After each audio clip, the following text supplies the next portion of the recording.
রমজান মাসে আল্লাহ তাআলা বান্দার জীবনের সব গুনাহ মাফ করেন, সবাইকে আল্লাহ মাফ করেন।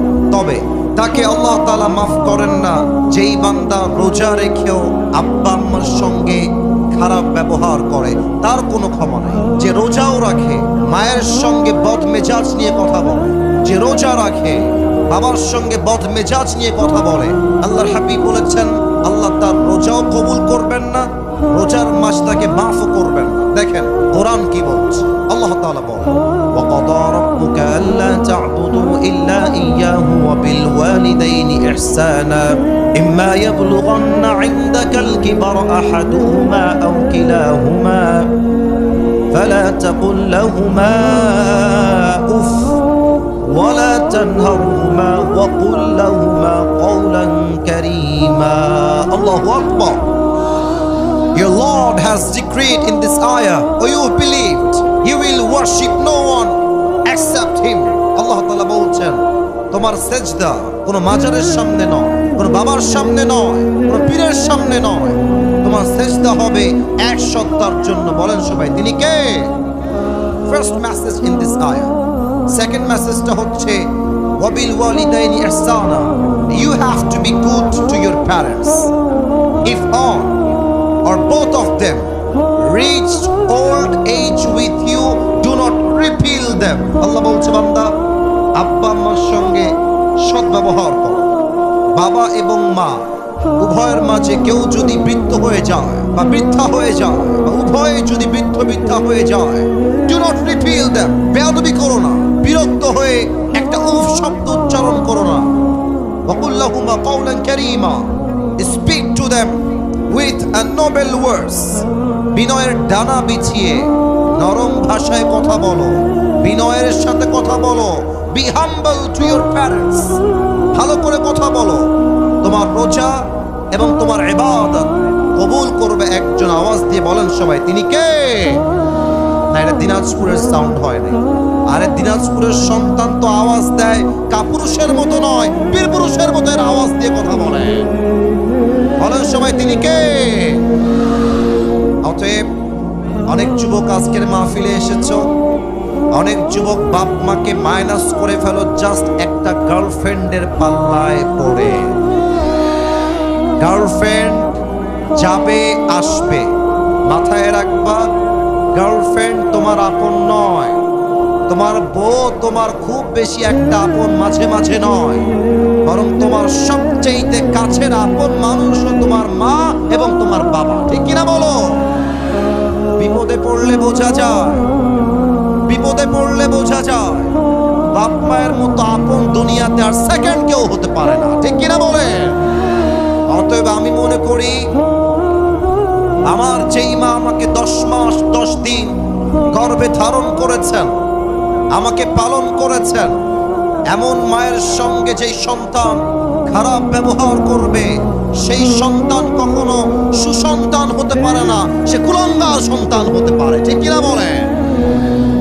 যে মায়া মায়ে গর্ভে ধরে মায়ার জালে বন্দি রেখে করেছে পালন, হে প্রভু তুমিও তারে তোমার আরশ ছায়া নিরে করিও লালন, মাকে করিও লালন। পড়েন সবাই আমিন। তাহলে 1 number, don't misbehave with your parents. যারা যারা আব্বা আম্মার সাথে খারাপ ব্যবহার করেছো, এদিকে তাকাও সবাই, এদিকে তাকাও, দাঁড়িয়ে থাকা না, এদিকে তাকাও। আজকে আব্বা আমার কাছে গিয়ে সবাই মাফ চেয়ে নেবেন, আমিও মাফ চেয়ে নেব যে মা অনেক অন্যায় হয়ে গেছে, ভুল বুঝে তোমাকে অন্যায় করে ফেলেছি, বাজে কথা বলে ফেলেছি, সামনে রমজান আসছে, মা ও আব্বা তুমি আমারে মাফ করে দাও। বলেন সবাই আমিন। 1 নাম্বার, আব্বা আম্মার সাথে খারাপ ব্যবহার করা যাবে না। 2 নাম্বার, যে ব্যক্তির রোজা আল্লাহ তাআলা কবুল করেন এবং তাকে আল্লাহ তাআলা মাফ করেন না, সে হচ্ছে মুদমিনু খামরে, যে নেশাখোর, যে মদ খায়। আমি যদি স্টেজ থেকে এখন নেমে যাই, কয়েকজনের পকেটে আমি হাত দেই, অনেকের পকেট থেকে এখন একটা বিড়ির প্যাকেট বের হবে, এখনই বের হবে। আবার মাহফিল শেষ করে যাওয়ার সময় এ পাত্তে যাবে, বিড়ি টানতে টানতে বাসায় যাবে। হাদিস শোনেন, ডানে আওয়াজ না, একদম চুপচাপ, ওই কন্ট্রোল করো। ভলান্টিয়ার্স গো ব্যাক, ওদিকে যাও, পিচ্ছি থেকে কন্ট্রোল করো। এদিকে সবাই লুক এট মাই ফেস, এদিকে ভাই, ওদিকে কিছু নাই, এদিকে। হাদিস শোনেন, ইদা শারিবাল খাম ফাজলিদুহু, আল্লাহর হাবিব বলেছেন যদি কেউ মদ পান করে ফ্লগ হিম, তাকে ব্যাট দিয়ে আঘাত। If he becomes intoxicated again, fajliduhu, flog him again. আল্লাহর হাবিব বলেছেন যদি আবার সে মদ পান করে আবার ব্যত্রাঘাত কর, যদি আবার করে আবার ব্যত্রাঘাত কর, যদি সে 4 বার এসে আবার মদ পান করে ফadribu উনকুহু, behead him. আল্লাহর হাবিব বলেছেন যে 4 বার মদ পান করবে তাকে এক কোপ দিয়ে তার কল্লা আলাদা করে দাও। আল্লাহু আকবার, বড় বিধান শাস্তি। অতএব রমজান মাসে আমরা তওবা করছি, বিড়ি, সিগারেট, মদ এবং নেশাগ্রস্ত কোন জিনিস আমরা মুখে নিব না। রাজি আছেন তো সবাই ইনশাআল্লাহ? একটু হাত তুলে বলেন সবাই ইনশাআল্লাহ। 3 নাম্বার রোগটা বলবো, এটা বড্ড মারাত্মক রোগ। এই রোগের জন্য আমাদের দেশটা ধ্বংস হচ্ছে। এই রোগটা হলো হিংসার রোগ। ভাই তার ভাইকে সহ্য করতে পারে না। আমি ভাইয়ের কথা কি বলবো, বাংলাদেশে এক হুজুর আর এক হুজুরকে সহ্য করতে পারে না, ঠিক কিনা বলেন? সারাদিন গীবত, বদনাম, সোশ্যাল মিডিয়ায় ঢুকলেই এক হুজুর আর এক হুজুরকে দেখতে পারে না। আসুন আমরা জেনে নেই হাদিস কি বলছে। আল্লাহর হাবিব বলেছেন আল হাসাদ তাকুলুল হাসানাত কামা তাকুলুন নার আল হাতাব। হিংসা মানুষের আমলকে এমন ভাবে জ্বালিয়ে দেয়, পুড়িয়ে দেয়, যেমন ভাবে আগুন কাঠকে পুড়িয়ে দেয়। এবং আল্লাহর হাবিব বলেছেন রমজান মাসে আল্লাহ তাআলা সবাইকে মাফ করে দিবেন, 2 জনকে মাফ করবেন না। তার মাঝে একজন হচ্ছে মুসাহিন, যে তার হৃদয়ে তার ভাইয়ের জন্য বিদ্বেষ পোষণ করে। অতএব সবাই আমরা নিয়ত করছি আমাদের হৃদয় থেকে সমস্ত হিংসা আমরা রমজানের পূর্বেই মুছে ফেলবো। বলেন সবাই ইনশাআল্লাহ। আর আপনারা গ্রামের মানুষ, আমি আসিফ হুজুর গ্রামের সন্তান। আমরা গ্রামের সন্তান বলেই আমাদেরকে মাইনাস করে দেওয়া যাবে না। পুরো পৃথিবীতে যারাই ইতিহাস করেছে, যারা ইতিহাসের রচনা করেছে, তার 90% বেশি মানুষ গ্রাম থেকে উঠে গিয়ে ইতিহাস তৈরি করেছে। গ্রামে একটা সমস্যা আছে, একটু কিছু কথা হয়ে গেলে, একটু রাগারাগি হয়ে গেলে আর কথা বলে না, তাকায় না, সালাম কালাম দেয় না, আত্মীয়তার সম্পর্ক বিচ্ছিন্ন করে ফেলে। আল্লাহর হাবিব বলেছেন যে আত্মীয়তার সম্পর্ক বিচ্ছিন্ন করে তার কোন ইবাদত আল্লাহর কাছে কবুল হবে না। এর চাইতে মারাত্মক হাদিস শোনেন, এর চাইতে মারাত্মক হাদিস, লা ইয়াদখুলুল জান্নাতা কাতিউন, he who break the kinship relationship will not enter in the paradise. জাতীয়তার সম্পর্ক বিচ্ছিন্ন করে কোনো কারণ ছাড়া, তার জন্য আল্লাহর জান্নাত হারাম হয়ে যায়। নাউজুবিল্লাহ বলবেন না আপনারা সবাই? এই জন্য যদি ভাই ভাইয়ের সঙ্গে ঝগড়া হয়ে যায়, বোন বোনের সঙ্গে ঝগড়া হয়ে যায়, যেখানে যার যেভাবে ঝগড়া হয়েছে, আজকে আমরা রোজার পূর্বেই সবকিছু মিটমাট করে নিব। বলেন সবাই আওয়াজ করে ইনশাআল্লাহ। 5 নাম্বারটা একটু দেখবেন আমার দিকে। এইটা আমার মুখে কি, এই যে আমার উপস্থাপক ভাই বলেছে, বাদ বাকি আওয়াজ আমার কানে আহামরি আসে নাই। আরেকবার আমার মুখে এইটা লম্বা লম্বা কি ভাই?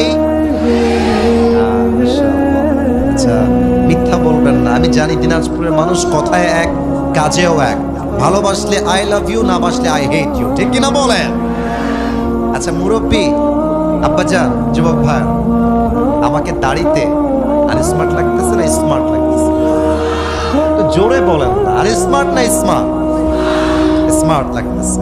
মনে রাখবেন, দাড়ি কাটাই হচ্ছে এমন একটা গুনাহ, এখানে ওলামা ইকরাম আছেন, বানিয়ে বলার নো চান্স, নো অপরচুনিটি, যে দাড়ি কাটে প্রত্যেক সেকেন্ডে সেকেন্ডে তার আমলনামায় 60টা করে কবিরা গুনাহ লেখা হয়। এবার আসেন হাদিসটাকে মিলাই দেই। আপনি রোজা রাখলেন, ইটস এ ফাস্টিং, এটা রোজা, এটা সওয়াবের কাজ। সওয়াব করছেন একদিকে, আবার দাড়িটা কামাই ফেলেছেন। প্রত্যেক সেকেন্ডে সেকেন্ডে 60টা করে কবিরা গুনাহ, এদিকে রোজার সওয়াব। দুইটা যখন হবে প্লাস মাইনাস হবে, একদিকে যোগ হবে আর একদিকে ফাঁকা হবে। আপনার মাসের বেতন হচ্ছে 30,000 টাকা আর খরচ হচ্ছে 40,000 টাকা। মাস শেষে ব্যালেন্স অ্যাড হবে 30,000, খরচ হয়ে যাবে 40,000। দেখবেন প্লাস মাইনাস করলে ফলাফল হবে 0। আপনি রোজাও রাখবেন, আবার দাড়িও ক্লিন শেভ করবেন, আপনার ওই রোজার 2 পয়সা দাম আল্লাহর কাছে নাই। ঠিক কিনা বলেন? অনেক যুবক বলবে, হুজুর দাড়ি কাটলে আমাকে মেয়েরা হয়তো বা বিয়ে করবে না। না করো, এটাই কথা ঠিক। বেটি তুমি আমারে বিয়ে করবে না, কোনো টাইম নাই তোমার। তোমার মতো মেয়ের জন্য আমার মতো দাড়িওয়ালা বীর পুরুষ নয়, তোমার মতো মেয়ের জন্য বিটিএস এর হিজড়াই সবচেয়ে বেশি পারফেক্ট হবে। বলেন তো, আমার নবীর মুখে লম্বা লম্বা চাপ দাড়ি ছিল কি ছিল না? আমার নবীর মতো সুন্দর অসাধারণ এই তল্লাটে সেকেন্ড কেউ আর কেউ কি হতে পারে? চাঁদের চেয়ে সুন্দর তুমি, নবী আমার কমলি হিওয়ালা, দো জাহানের বাদশাহ তুমি, প্যারা নবী সাল্লে আলা। দো জাহানের বাদশাহ তুমি, প্যারা নবী সাল্লে আলা। চাঁদের চেয়ে সুন্দর তুমি, নবী আমার কমলি হিওয়ালা। সুবহানাল্লাহ পড়ো সবাই। অতএব আব্বা জান যারা এসেছেন, যুবক যারা এসেছো, একটা ওয়াদা আমাকে করতেই হবে। একটা ওয়াদা না করলে কাউকে আমি ছাড়বো না। বলেন সবাই হুজুর, জোরে জোরে হুজুর। আমরা দিনাজপুরের সন্তান, আপনাকে ওয়াদা দিলাম, আজ থেকে এই দাড়ি, সবাই দেখি একটু দাড়িতে হাত দেন, এই দাড়ি আমি কখনো কাটবো না, এই যেভাবে কাটবো না। বলেন সবাই ইনশাআল্লাহ। 6 নাম্বারটা বলে শেষ করছি। একটু আমার পা দেখবেন, বেয়াদবি নিবেন না, বেয়াদবি নিবেন না। পা দেখবেন, বেয়াদবি নিবেন না। এই যে আমার পায়ে এই যে টাকনুর কাছে পায়জামা আছে, যারা দেখতে পাচ্ছেন বলেন তো, আমার পায়জামা টাকনুর নিচে না টাকনুর উপরে? উপরে। পুরুষ মানুষের জন্য টাকনুর নিচে প্যান্ট পরা স্পষ্ট হারাম, নিয়ম হয়ে গিয়েছে চেঞ্জ। নারীর জন্য টাকনুর নিচে প্যান্ট পরতে হবে। নারীরা আজকাল ঢাকা শহরে হাফ প্যান্ট পরে ঘুরে বেড়ায়। আস্তে ঠিক বললেন কেন? জোরে বলেন। পুরুষদের জন্য প্যান্ট পরতে হবে টাকনুর উপরে, আর পুরুষরা গ্যাবার্ডিং প্যান্ট পরে ঘুরে বেড়ায়। ঠিক কিনা বলেন? আল্লাহর হাবিব বলেছেন, সতরের প্রত্যেকটা অঙ্গ তোমাকে ঢাকতে হবে, এবং যেই যুবক, যেই পুরুষ টাকনুর নিচে প্যান্ট পরবে, যত দূর পর্যন্ত প্যান্টের কাপড় যাবে, প্রত্যেকটা অঙ্গকে জাহান্নামের আগুনে পুড়িয়ে ধূলিসাৎ করবে একজন। বলেন সবাই, তিনি কে? আল্লাহ আমাদের সবাইকে তুমি এই 6টা বদ আমল থেকে রমজানের পূর্বেই বাঁচার তৌফিক দান করো। পড়েন সবাই আমিন। আপনাদের বউ আছে কার কার? একটু হাত তুলুন। আপনাদের কারো বউ নাই? আমি বিশ্বাস করি না।